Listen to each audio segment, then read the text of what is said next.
வணக்கம் நண்பர்களே. நேற்றைய வழக்கு விசாரணையை மீண்டும் தொடருவோம் என்று என்டையர் டீமையும் அழைச்சிட்டு பாண்டிச்சேரி போயாச்சு. பாண்டிச்சேரியில் எந்த கடையில் நகை வாங்கினான் அப்படின்னு சொல்லி அந்த கடைக்கு போய் பார்க்குறோம். அங்கே தகவல் நாங்கள் கொடுத்து இந்த டெபிட் கார்டு இந்த கிரெடிட் கார்டு யூஸ் பண்ணக்கூடாது அப்படின்னு சொன்ன பிறகு நாங்கள் அதில் யாரும் பணம் எடுக்க முடியாதுன்னு நினச்சிட்ருக்கோம். ஆனால் நாங்கள் தகவல் அங்கே போய் கிடைக்கிறதுக்குள்ளேயே அவன் 1,00,000 ரூபாய்க்கு நகை வாங்கிட்டான். அவன் அந்த நகை வாங்கினதே எங்களுக்கு ஒரு மிகப்பெரிய வாய்ப்பாக அமைஞ்சிச்சு. அந்த மாதிரி போய் யார் பணம் வாங்கினா அப்படின்னு சொல்லி இந்த ஃபோட்டோவில் உள்ளவனை நகை வாங்கினது யாருன்னு காமிச்சோன்னா அவர் அந்த அடையாளத்தை காமிச்சு அந்த ரமேஷையே காமிச்சு இவன் தான் சார் நகை வாங்கினான்னு கேட்டார். எவ்வளோ நேரம் ஆச்சு, எங்கே போனான் அப்படின்னு சொல்லி கேட்கும்போது, சார் அவன் ஒரு மோட்டர் பைக்கில் வாங்கினான். அந்த மோட்டார் பைக்கை வெளியில் ஸ்டாண்டு போட்டுட்டு உள்ளே பணம் கொடுத்து credit card debit card use பண்ணான். அந்த மோட்டர் சைக்கிள் வாடகை மோட்டர் சைக்கிள் சார். எப்படி வாடகைன்னு சொல்கிறீங்கன்னா, பாண்டிச்சேரியில் உங்கள் ஊரில் சைக்கிள் வாடகைக்கு எடுக்கிற மாதிரி இங்கே பாண்டிச்சேரி வர்றவங்க எல்லோரும் டூரிஸ்ட்டு பைக்கை வாடகைக்கு எடுத்து சுற்றி பார்ப்பாங்க சார்.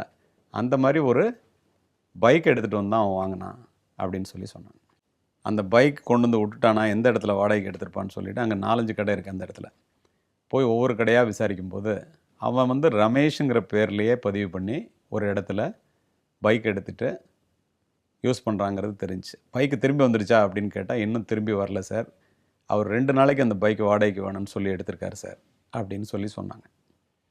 சரி பரவாயில்லன்னு சொல்லிட்டு அங்கேயே ஒரு டீமை விட்டுட்டு இந்த பாண்டிச்சேரியில் ஏற்கனவே அவனுடைய நண்பன் ஆனந்த் அங்கே போயிருந்தான் இல்லையா, ரமேஷும் ஆனந்தும் ஒன்றா இருக்கிறாங்கன்னு 2 பேருடைய செல்ஃபோனும் பாண்டிச்சேரி காமிச்சிச்சு இல்லையா, அந்த லொக்கேஷன் என்ன அப்படின்னு சொல்லி செல்ஃபோன் லொக்கேஷன் பார்க்கும்போது ஆனந்தோட லொக்கேஷன் மட்டும் பஸ் ஸ்டாண்டு காமிச்சிச்சு. உடனே அவனுடைய தம்பியை அழைச்சிட்டு நேராக பஸ் ஸ்டாண்ட் போகிறோம். பஸ் ஸ்டாண்டில் மட்டும் 1 மணி நேரம் தேடி இருக்கோம். திடீர்னு அவன் தம்பி, சார் எங்கள் அண்ணன் அங்கே நிற்கிறான் சார் அப்படின்னு சொன்னான். நேராக போய் அந்த ஆனந்தை பிடிச்சோம். உண்மையாக நடந்தது என்னன்னு கேட்கும்போது, அந்த ஆனந்துக்கும் இந்த கொலைக்கும் எந்த விதமான சம்மந்தமும் இல்லை. இவன் கொலை பண்ணிவிட்டு பாண்டிச்சேரி போன பிறகு தனக்கு பயம் அதிகமானதுனாலையும் தன்னுடைய கொலையை பற்றின டென்ஷனை ரிலாக்ஸ் பண்ணணுங்கிறதுக்காகவும் தான் தன்பனோடு சேர்ந்து தண்ணி போடணுங்கிறதுக்காக ஃப்ரெண்டுக்கு ஃபோன் பண்ணி லேண்ட்லைனில் காண்டாக்ட் பண்ணி அவனை வர சொல்கிறான். அதுக்கப்புறம் தான் அவனுடைய செல்ஃபோன்லேருந்து இவனை காண்டாக்ட் பண்ணி எந்த லாட்ஜுக்கு வரணும்னு கேட்குறான். இவனை பிடிச்சிட்டு, ஏன்டா நீ வந்துட்ட அவனை விட்டுட்டு அப்படின்னு கேட்டோன்னே, சார் அவனுடைய நடவடிக்கைகள் சரியாக இல்லை, அவன் ஒரே டென்ஷனாக இருந்தான், எனக்கு ஏதோ அவனுடைய நடவடிக்கையில் சந்தேகம் வந்துருச்சு சார், எனக்கு ஒன்றும் பிரச்சனை வரக்கூடாது அப்படின்னு சொல்லிவிட்டு நான் அவனுக்கு தெரியாமலே வந்துட்டேன் சார், அவன் எங்கடா போனான் அப்படின்னு. அவன் பைக் எடுத்துகிட்டு வெளியில் போயிருக்கான் சார் அப்படின்னு இவன் சொல்கிறான். பைக் எடுத்துகிட்டு வெளியில் போனான்னு சொல்லிவிட்டு அவன் எங்கடா தங்கியிருக்கான் அப்படின்னு கேட்டோன்னே அழகாக ஒரு அதிர்ச்சி வைத்தியம் கொடுத்தான் அவன் எனக்கு. ஒரு லாட்ஜு பேரை சொல்லி அந்த லாட்ஜில் உள்ள ரூம் நம்பர் 301ன்னா, நாங்கள் போய் தங்கியிருந்த ரூம் 302, அதே லாட்ஜு. உடனே இங்கேருந்து 2 பேர் அனுப்பிச்சு அந்த லாட்ஜுக்கு ஆள் அனுப்பிச்சு அந்த ரூமை வெக்கேட் பண்ணுறதுக்காக அங்கே வந்தாக்க அவன் வெக்கேட் பண்ணிவிட்டு போயிடக்கூடாது, அவனை பிடிக்கணுமேங்கிறதுனால அங்கே 2 காவலர்கள் அனுப்பிச்சிட்டு என்டையர் பாண்டிச்சேரியையும் 10 போலீஸ்காரங்களை வச்சுக்கிட்டு சுத்தமாக சல்லடை போட்டு தேடுறோம். கிடைக்கல. நைட்டு 9 மணிக்கு மோட்டர் சைக்கிள் வாடகைக்கு விட்ட இடத்துலேருந்து எனக்கு ஒரு தகவல், சார் அவன் பைக்கை கொண்டு விட்டுட்டுருக்கான் சார், அப்படியே பிடிச்சிருங்கன்னு சொன்னோன்னா அங்கே இருக்கிற இன்ஸ்பெக்டரும் ஒரு கான்ஸ்டபிளும் அவனை பிடிச்சி அங்கேயே உட்கார வச்சுட்டாங்க. குற்றவாளி மாட்டிட்டான் அப்படிங்கிற ஒரு நம்பிக்கையோடு இந்த ஆனந்தையும் அழைச்சிட்டு ஆனந்தோட தம்பியையும் அழைச்சிட்டு அவன் ரூமை லாக் பண்ணிவிட்டு நாங்கள் இன்னொரு பூட்டை போட்டு நேராக திரும்ப பைக் கடைக்கு வந்தோம். இவனை அழைச்சிட்டு போய் அந்த பாண்டிச்சேரி ரூம்லேயே வச்சு, ஏன்டா பண்ணேன், எதுக்கு இந்த கொலை பண்ணான்னா முதல்ல இல்லைலாம் சொன்னான். அப்புறம் அந்த டெபிட் கார்டு யூஸ் பண்ணது, இவனுடைய செல்ஃபோன், இவன் எத்தனை மணிக்கு ஆனந்திட்ட பேசினான், அவன்கிட்ட இருந்து என்னென்ன டெபிட் கார்டு கிரெடிட் கார்டு எடுத்துகிட்டு வந்தான் எல்லாத்தையும் ரூமை சர்ச் பண்ணால் இவன் பையிலே டெபிட் கார்டு கிரெடிட் கார்டு அவனுடைய செல்ஃபோனு எல்லாமே இருந்துச்சு. நான் செல்ஃபோனை எடுக்கும்போதே நினச்சேன், சார் நான் தூக்கி எறிஞ்சிருக்கணும் சார், நான் தப்பு பண்ணிட்டேன் சார், நான் தான் சார் கொலை பண்ணேன் அப்படின்ட்டு அழுதான். எதுக்காகடா அவனை கொலை பண்ணேன்னா, இந்த மாதிரி பத்திரிக்கை வைக்கிறதுக்காக துணைக்கு ஆள் வேணும்னு சொல்லிவிட்டு அவன் என்னை தொடர்பு கொண்டு கூப்பிட்டான் சார். நான் திருச்சிக்கு பக்கத்தில் உள்ள ஒரு கிராமம், சாயங்காலம் வந்தோம் சார், 2 பேரும் ஒரு லாட்ஜில் ரூம் போட்டு திருச்சியில் தங்கணும் சார். பிராந்தி பாட்டில் வாங்கிட்டு சொல்லி 2 பேரும் ஃபுல்லாக தண்ணி அடித்தோம் சார். அப்போ இவன் துபாயில் எவ்வளவு சம்பாதிக்கிறான், எவ்வளோ வசதியாக இருக்கான் அப்படிங்கிறதெல்லாம் என்கிட்ட சொல்லி ரொம்ப பெருமையாக பேசிகிட்டு இருந்தான் சார். என் மனசில் வந்து ஒரு பெரிய கெட்ட எண்ணம் வந்துருச்சு சார். நம்ம இவ்வளோ வறுமையில் வாடிக்கிட்டு இருக்கோம், 2 பேரும் ஒன்றா தானே படிச்சிருக்கோம். இவன் கழுத்தில் 10 பவுன் செயின் போட்டிருக்கான், 5 பவுன் பிரேஸ்லெட் போட்டிருக்கான், கை விரலெல்லாம் மோதிரம் போட்டிருக்கான், பணம் இவ்வளோ வச்சுருக்கான், கிரெடிட் கார்டு வச்சுருக்கான். ஏன் இவனை வந்து நம்ம வந்து கொலை பண்ணிவிட்டு இதெல்லாம் அபகரிச்சிக்க கூடாதுன்னு சொல்லி நண்பனுக்கே துரோகம் பண்ணிட்டேன் சார். நான் எப்பட்றா கொலை பண்ணேன், ஏது அருவாள்னு கேட்டோம். இவன் வந்து வெளியில் வந்து இவ்வளோ பணத்தை வச்சுக்கிட்டு இந்த மாதிரி பத்திரிக்கை வைக்க போகும்போது, தனியாக வந்து போகும்போது பாதுகாப்புக்கு வேணும்னு நான் அருவாலாம் வச்சுருக்கேன்னு போதையில் என்கிட்ட சொன்னான் சார். அவன் டிக்கில் ஒரு பெரிய அருவா இருக்குங்கிறத நான் தெரிஞ்சுக்கிட்டேன். அங்கே போன பிறகு இன்னும் கொஞ்சம் தண்ணி போடலான்னு சொல்லி காலையில் 9 மணிக்கு தண்ணி வாங்கி வயக்காட்டில் போய் வச்சுட்டு ஃபுல்லாக தண்ணி அடித்தேன் சார். தண்ணி அடிக்கும்போது எங்கள் 2 பேருக்குள்ளே தகராறு வந்துடுச்சு. அதுக்கப்புறம் நான் கண்ணாபின்னான்னு அவனை வெட்டிட்டேன் சார். ஏன் வெட்டினேன், எப்படி வெட்டினேன்னு எனக்கு தெரியல, போதையில் வெட்டிட்டேன் சார்னு சொல்லி சொன்னான்.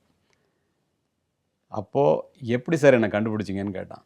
நீ சாப்பிட்ட பிராந்தி பாட்டில் தாண்டா அப்படின்னு சொல்லி சொன்னேன். அவன் சொல்கிறான், பிராந்தி பாட்டில் தான் நான் தொடச்சிட்டேனே. நான் எவ்வளோ கிரிமினல் மைண்டு பாருங்கள் கிராமத்தில் இருக்கிறவனுக்கு. பிராந்தி பாட்டில் மூடியை நீ ஒன்றும் செய்யலையடா, அதிலேருந்து தான் கண்டுபிடிச்சோன்னு சொன்னான்னா வியந்து போயிட்டான் அவன். அவன் வியந்ததோடு இல்லை, எல்லாருமே அதில் வியந்து போனாங்க. சரி காரோட நம்பர் பிளேட் எங்கடானா, நம்பர் பிளேட்டை கழட்டி நீங்கள் கண்டுபிடிச்சிருவீங்க உடனேன்னு சொல்லிட்டு தூக்கி காவிரி ஆற்றுல எரிஞ்சிட்டேன் சார் நான் வரும்போது. அதுக்கப்புறம் நான் புறப்பட்டு பாண்டிச்சேரி வந்து பாண்டிச்சேரியிலேருந்து ஆனந்தை கூப்பிட்டு 2 பேர் இருந்தோம் சார். இந்த பையில என்னை காமிச்சு கொடுத்துட்டான் சார் அப்படின்னு சொல்லி அவனை காமிச்சான் ஆனந்தை. இது எதற்காக சொல்லுகின்றேன் என்றால் நண்பர்களே, கூடா நட்பு கேடாய் முடியும். வறுமையில் இருக்க ஒருத்தன்ட்ட இரத்த வேர்வை நிலத்தில் விழ, ஒவ்வொரு நிமிடமும் குடும்பத்தை பிரிந்து, ஒவ்வொரு துளி இரத்தத்தையும் வியர்வையாக்கி, ஆயிரக்கணக்கான மைல்களுக்கு அப்பால் சென்று பாலைவன பிரதேசத்திலே வேலை செய்து சம்பாதிக்கின்ற பணத்தை போலி கௌரவத்திற்காக வறுமையிலே வாடுகின்ற தன்னுடைய நண்பனிடம் தன்னுடைய புகழை பாட வேண்டும் என்று நினைத்து, அளவுக்கு அதிகமான செல்வ செழிப்பில் இருப்பதாக அவனிடம் காண்பிப்பதற்காக சாராயத்தை வாங்கி குடிச்சு, அதனால் தானே தன்னுடைய உயிரை பறிகொடுத்து, தன்னுடைய மனைவியை கணவனற்ற விதவையாக மாற்றி, தந்தைக்கு பிள்ளை இல்லாமல் செய்து, எவ்வளவு குழப்பங்கள் ஒரு குடும்பத்தில் வருகிறது பாருங்கள். இத்துணைக்கும் காரணம் என்ன? கூடா நட்பு.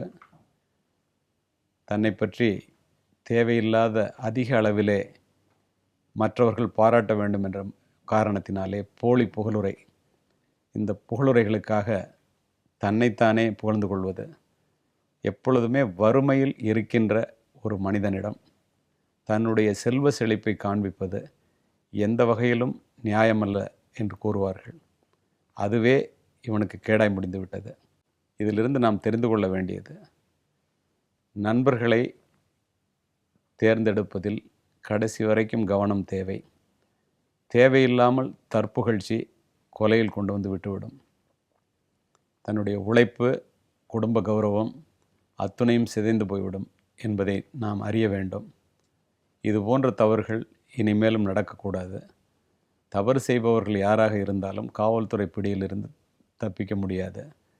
ஒரு பிராந்தி பாட்டிலினுடைய மூடியை வைத்து கூட ஒரு கொலைகாரனை கண்டுபிடிக்கின்ற காவல்துறை தமிழக காவல்துறை. நன்றி, வணக்கம். நாளை மீண்டும் சந்திப்போம்.